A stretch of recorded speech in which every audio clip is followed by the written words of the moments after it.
सघ्नो व्रणशोधनः मुष्ककस्नुद्वराद्वीपी पलाशधवशिञ्क्षिपः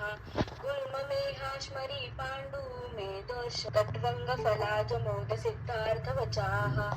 चीरकहिङ्गुविडङ्गं पशुगन्धा पञ्चकोलकं हन्ति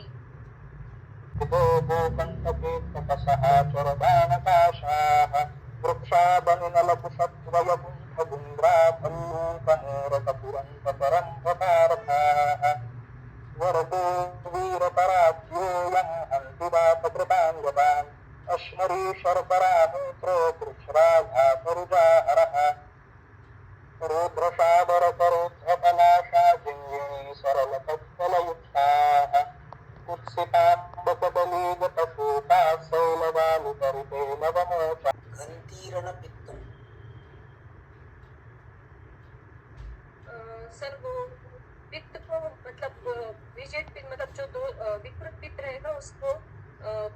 डिक्रीज करने में वो काम करेगा सर। शाब्दिक अर्थ बोलिए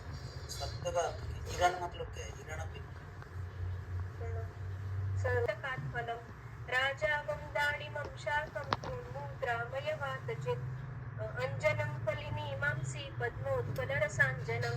शैलामधुकनागावं विशन्तर्दाहपित्तनुत् पटलु परिपेलवमोचाः एष रोधादिको नाम मेदः कफहरो गणः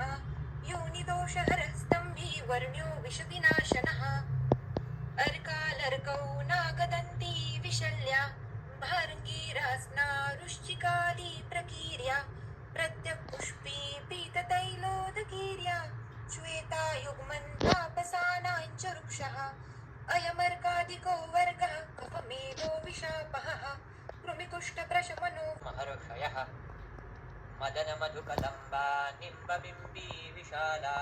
प्रपुसकुटजपूर्वा देवदाली प्रमिग्धम् विदुलदहनचित्रः कोशवत्यौ परैञ्जः गणदमणवचैला सर्षपाश्चर्दनानि निकुम्भकुम्भत्रिफलादवाक्षी स्नुक्षङ्खिनी नीलिनितिलवतानि शम्याककम्पिल्लकहेमदुग्धा दुग्धैञ्च मूत्रैञ्च विरेचनानि